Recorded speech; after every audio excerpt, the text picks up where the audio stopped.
Thanks for checking out my video. If you want to learn more from me, I have a lot of classes on Udemy. You can find the links to a lot of those in the description.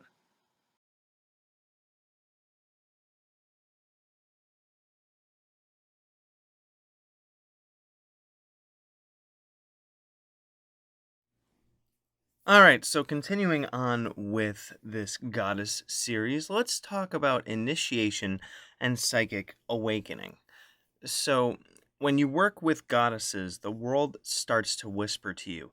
And I say this because when we are in a patriarchal masculine mindset, we are more mainly focused on the physical stuff and the logical reasoning. And A happened because of B, C, and D. And I used to fall into this kind of trap all the time. There was this one time when my lady and we were out in the woods, and we had one of our ceremony days where we would spend the entire day outside meditating, drumming, journeying, making offerings, doing prayers and stuff. And as far as like witchcraft and the process and standard magic and all this other stuff goes, that's my main area of expertise. Hers is more in the shamanism and the intuition, in basically the stuff I'm talking about in this goddess series. And there is at one point when she was looking across the lake, and she thought she saw an animal. And I was like, there's no way there's an animal over there because they don't live around here. So what is that? And I kept looking at it, and we ended up taking a walk to the other side of the lake, and it was a volleyball in the side of the, like, somebody had tossed it in there and it had floated and gotten stuck among a bunch of fallen logs and stuff like that. And sometimes a cigar is just a cigar.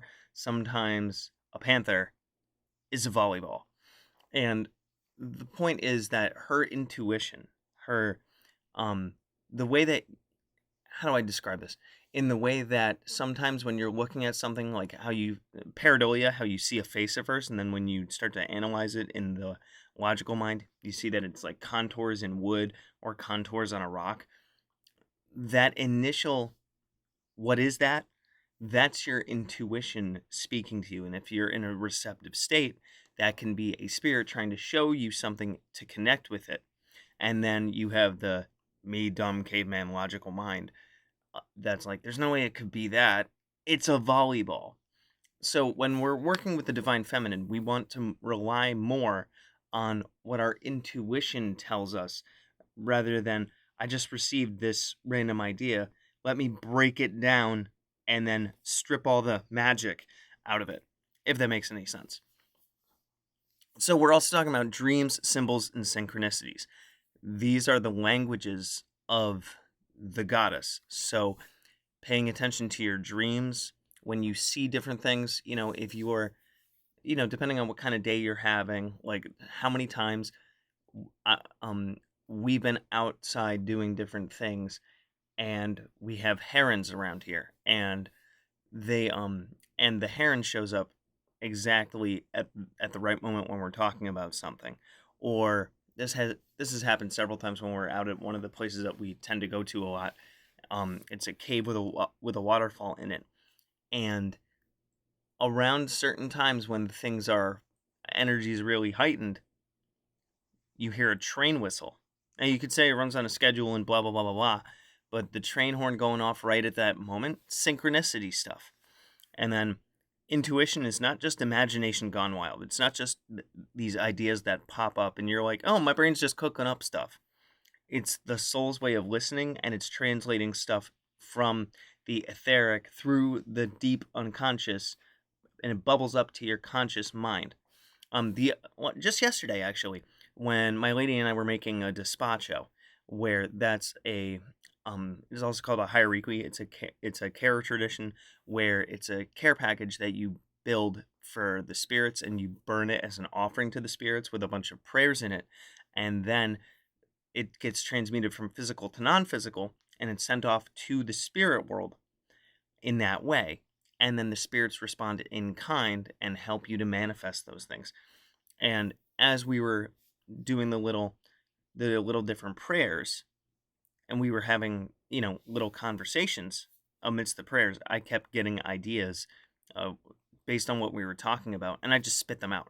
I've been learning to spit things out rather than thinking about them analytically lately, because that's the stuff bubbling up from spirit. That's the stuff bubbling up from the deep unconscious.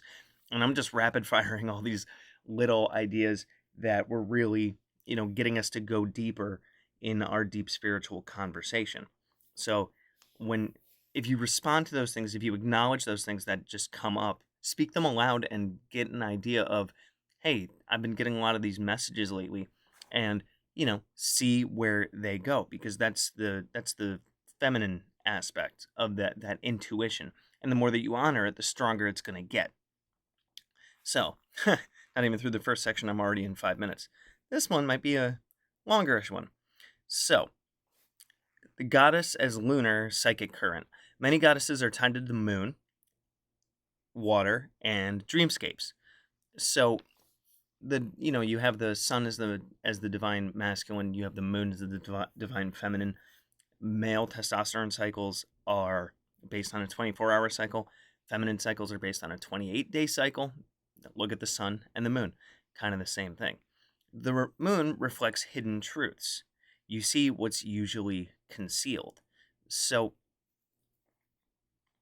think about nighttime. It's more downtime unless you work overnight. But you get what I'm saying, right? And this is when you ever have those times alone at night at 3 a.m. because you wake up in the middle of the night insomnia and you get some really, really deep thinking, that kind of thing. Goddesses work strengthen psychic senses by tuning you to the subtle realms. So the more that you build these psychic senses of, what am I looking at? Is that a panther across the lake? I'm going to think it's a panther across the lake. Now, it might be actually in reality a volleyball, but the point is that your brain and your psychic senses are interpreting it as a spirit animal. And what is that trying to tell you? Depending on what spirits you're working with, you might see a certain symbol in a tree. And based on what's going on in your life at the time, you might be drawn to a certain shape in a tree that symbolizes something that's supposed to help you to understand what you're going through, what you're thinking about, and stuff like that. All of these things are subtle things. In TV shows, that are based around spirituality and magic, everything is just so blunt, right? Because it has to be plainly shown to the viewer. But when we're talking about spirituality, magic, shamanism, and whatnot, these things are much more subtle. You're supposed to pay attention to the smallest little things. Next point, awakening inner listening. The goddess encourages turning inward. So the ascending traditions, which are more masculine based, think about it. You want to go to heaven, you want to go to heaven to be with God for eternity, yada yada yada. That's an ascending tradition. Even the spiritual ideas of, we got to escape this planet and go to 5D, blah blah blah. It's an ascending tradition. It means getting out of here, and that's not the point. It's really not. I don't like that stuff. I could debate about that all day. So we want more of a descending tradition. We're trying to escape things all the time. We're trying to escape our situation. We're trying to escape our physical vessel. We're trying to escape, name a problem you have. You're trying to escape it, right? We need to sit with it, to be in it, and go through it. Don't run away from it. Don't rise above it. We need to go through it. So working with the divine feminine means getting inside your body. How do different situations make you feel? As far as past traumas and different things, and even understanding yourself, all that stuff that you should be working through, that's going inward. It's going down. We're going we're going down into the unconscious. We're going into the underworld to transform our stuff, because when we are I'm a certain person right now, and I have some issues, right? If I work my way through those issues die away, and then I'm a different person. I'm reborn, so to speak. So, Nana's descent. And then what happens afterwards? She comes back up, she reclaims her vestments, and she has deeper understanding of how the world works. and the different realms and stuff, because she died and then was reborn, thanks to Enki sending the Kugaru and Kulaturu. So, embody the goddess, whether you're masculine or feminine. The divine feminine initiates people, transforms people. Next point. Let's see. Yep.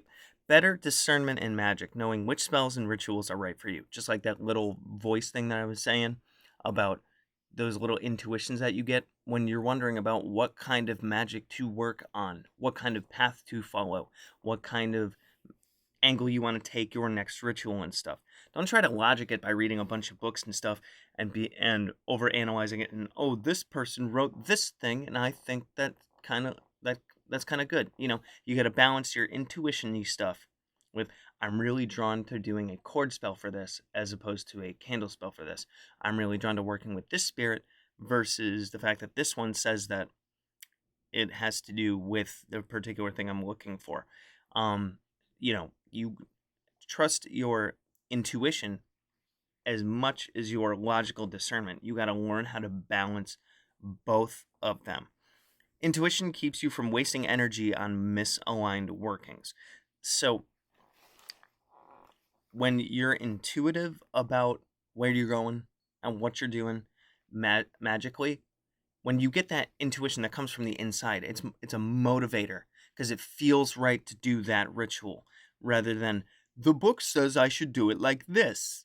And then you do it, and because your heart's not in it and you are being pulled somewhere else, your energy's not in alignment, the magic doesn't work. Maybe you should have tried that ritual thing that you were pulled towards rather than the logical mind of DJ Conway says I should do this in a book, blah, blah, blah. Or Raven Digitalis or, Raymond Buckland or Silver Ravenwolf or any of the other, Constantinos, any of the other authors. I'm just rattling off authors that I know. This is why I don't actually put rituals in my books, which you can find down in the link below, because I want you to build your own. I give you the building blocks.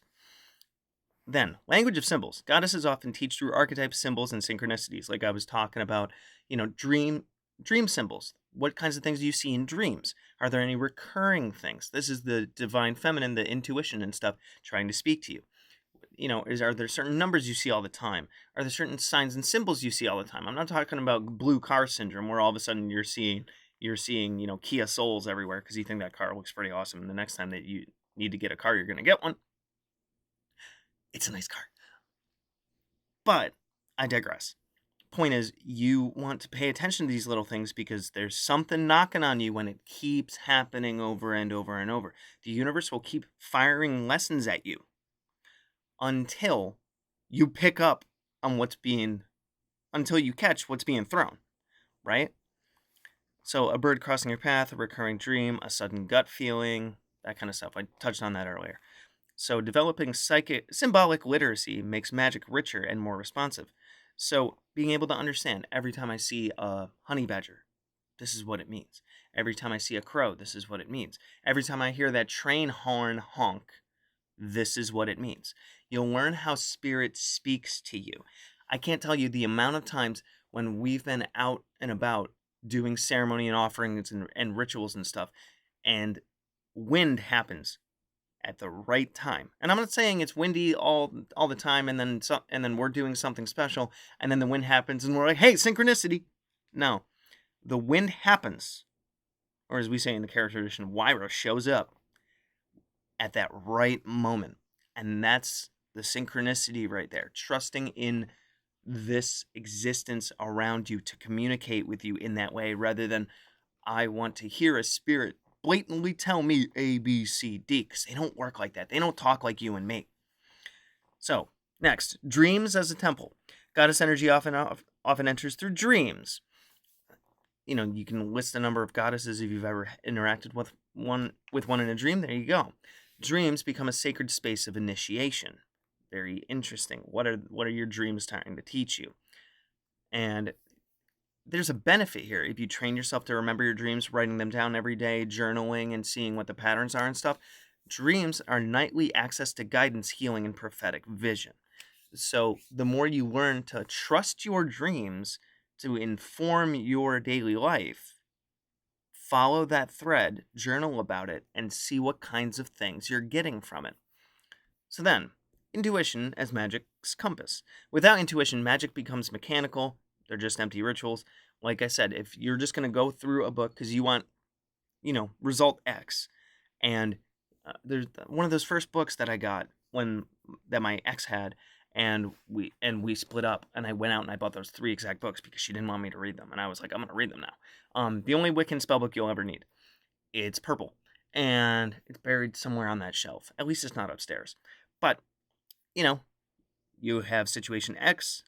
Here's your list of materials. Here's the different things that you say, and then meditate on this or whatever.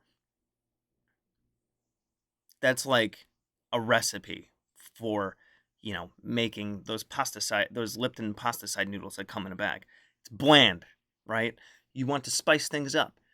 I feel like, that's a cool framework, but I would add this, I would add that, I'd put this music in there, I'd wear this particular clothing, I'm going to change it to this, I'm going to change this crystal to this one, I feel like doing it on a Wednesday, right?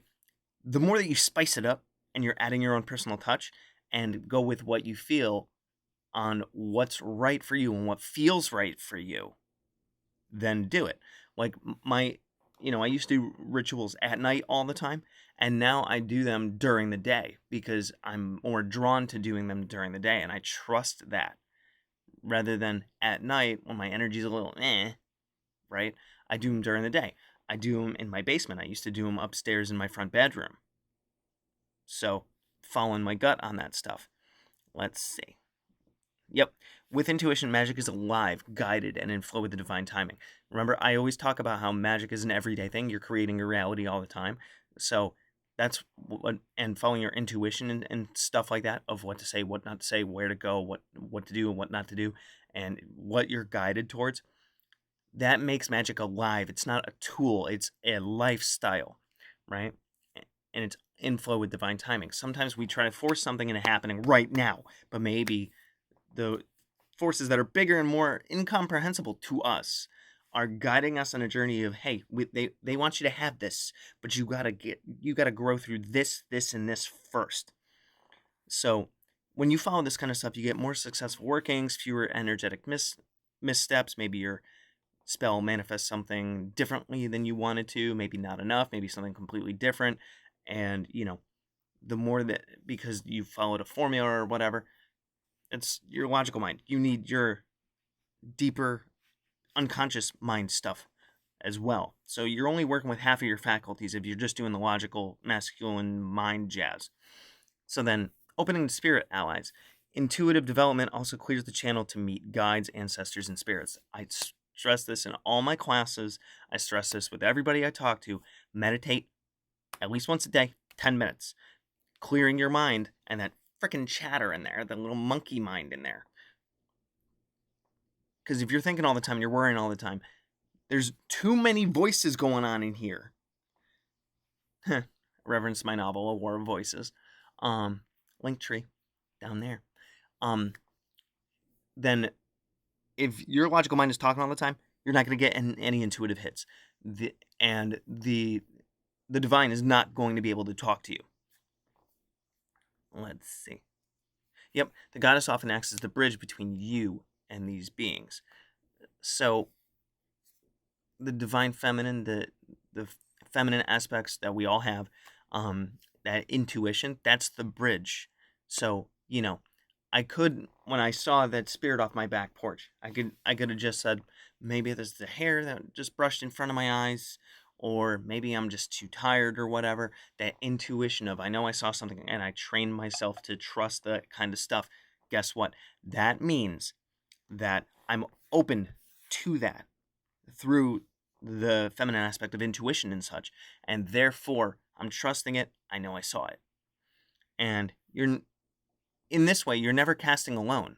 You're never casting spells alone. When you trust your intuition and the different things that communicate to you and speak to you and whatnot, guess what? Then when you're doing spells and stuff, and maybe you get the intuition to redo your chant or do your chant way more times than just once, or when you're building your altar and you're like, oh, I should go get that whatever thing. right? You're getting guided. You're not alone. You have backup. You have other people you have other cooks in the kitchen that are helping to make something quite awesome, if you catch my analogy. So, yeah. So, I've already said this before. I'm just going through some notes. So keep a dream journal. And then here's a simple ritual. Sit with a candle and invoke a goddess of intuition. Hecate, Isis, Ceridwen, for example. And then before you do any divination or anything like that, like, you know, start building your intuition and connecting with that intuition and that subtle, non-linear, non-logical sense that you have, and opening yourself up with the um, ideomotor effect from a psychological perspective that's pushed by spirit. Get a pendulum. Hold on, let me grab a prop. I wasn't gone for that long, and it wasn't upstairs, so good for me. So this is an Isis pendulum. It comes in two parts, and when you can pick one of these up, you can search for them on Amazon, whatnot, and you leave them in two separate pieces. I didn't, that's why I had to unscrew it just now. So shame on me. But you have these two separate pieces, and when you're going to do divination or you're asking for prayers and answers and things, you think of your intention and you blow it into the hole that's in the back of it. And even in the Kara tradition, your intention is carried by your breath, so that follows. And then you screw it shut. And you can cleanse this every once in a while and whatnot. And then, so it's like loaded with that intention, with that question. And then you start working with it. And based on what your question is, what you're looking for, and who you're calling on, see what your answers are, and then go out into the real world and follow based on those intuitive hits that you get through something like a pendulum. These are really, really great tools for building that intuition, or actually not even building anything. I mean, you're building skill with like being a channel as a hollow bone with a pendulum, but being able to be open to influence that it's not just logical mind thinking or anxiety-ridden thinking or any of those other kinds of things. So, here's a journaling prompt for you. When has my intuition been right, even if I doubted it? Because you got to learn how to trust your intuition. We're talking about that feminine sense there. We're tapping into that. So, I'm going to wrap this up. When the goddess opens your inner eyes, creativity begins to pour through. In the next episode, we'll explore how goddess work awakens inspiration and the fertility of the soul. So, before I go, got a question for you. Drop your answer in the comments. What's one way your intuition has guided you that felt more than a coincidence? I'm interested to hear your answer. Anyway, this has been a long one. Hopefully you're still here. Let me know what you think. Good hunting.